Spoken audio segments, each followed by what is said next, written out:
나는 성경 이야기 가운데서 다윗과 골리앗 이야기를 가장 좋아한다.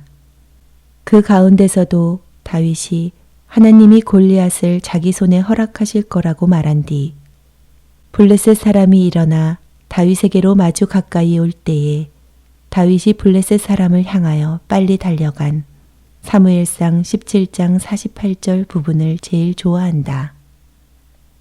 이 얼마나 멋진 다름박질인가.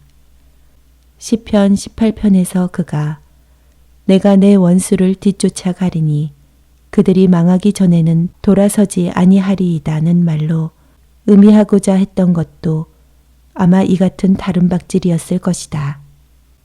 믿음의 사람인 우리가 주 안에서 받은 유산은 사자 같은 용맹스러움과 공격성이다. 성경은 우리 적이 우리 앞에서 달아날 거라고 말한다. 그런데 이 사실을 모르는 사람들은 소망이 이루어지지 않으면 오히려 자신들이 적에게서 달아나 버린다. 이 얼마나 비극적인가.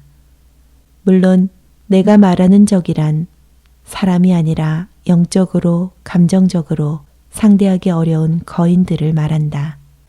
세상을 살다 보면 육체적인 충돌은 될 수 있는 한 피해야 할 때가 있다.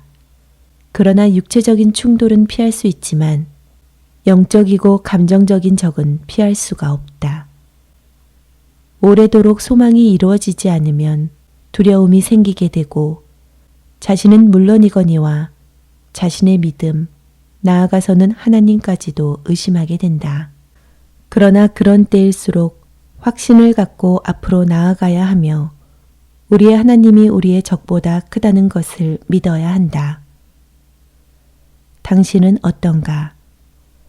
당신은 당신 앞을 가로막고 있는 장애물과 역경 및 거인을 한번 보고는 잔뜩 겁을 집어먹고서 달아나려 한 적은 없는가?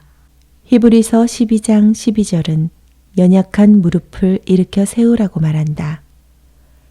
혹 여러분 가운데 소망이 이루어지지 않아 마음에 깊이 병든 사람이 있다면 절대 포기하지도 말고 겁먹지도 말기 바란다. 영원한 사랑의 10가지 법칙이라는 책에서 폴 피어살은 암과 투병하던 중에 병원에서 겪은 일에 대해 들려준다. 그때 그와 그의 아내는 소망이 이루어지지 않음이 가하는 악랄한 공격을 이겨내야 했다.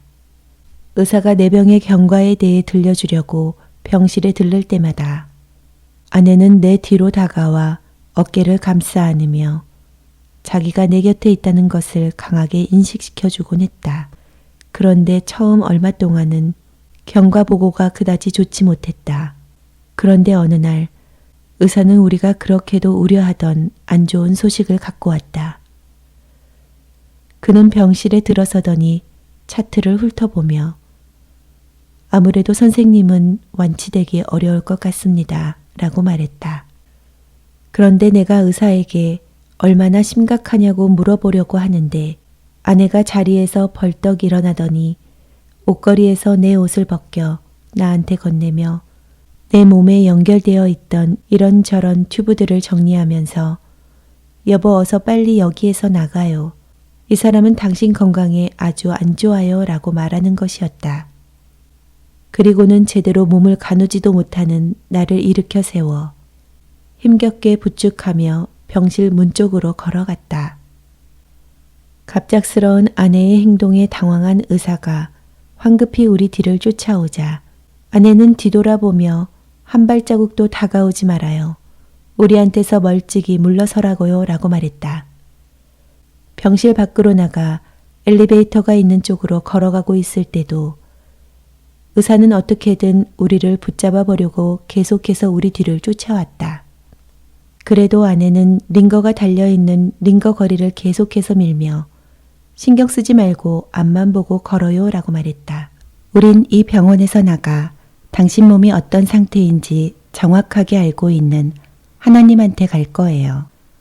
그러더니 아내는 여전히 우리를 뒤쫓아오는 의사를 향해 고개를 돌리며 마지막으로 경고하겠는데 더 이상 우리를 따라오지 말아요 라고 말했다. 우리 둘은 한 사람이 움직이듯이 한 발 한 발 앞으로 나아갔다. 그리고는 아내 말대로 진단과 판결을 혼동하지 않으시는 하나님이 제공하는 안전과 희망 아래로 몸을 피했다. 진단과 판결을 혼동하지 말라. 그리고 절망이 들려주는 말에도 귀를 기울이지 말라. 소망이 이루어지지 않음으로 인해 고통을 맛볼 수는 있어도 그 고통은 그리 오래 가지 않을 것이다.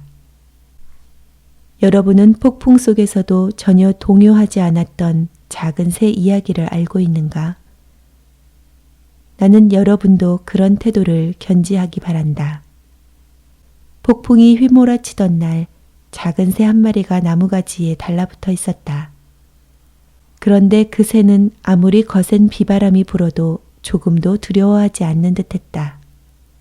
폭풍이 거세게 휘몰아쳐 자기가 앉아있는 나뭇가지를 부러뜨릴 듯해도 그 새는 조금도 위축되지 않았다.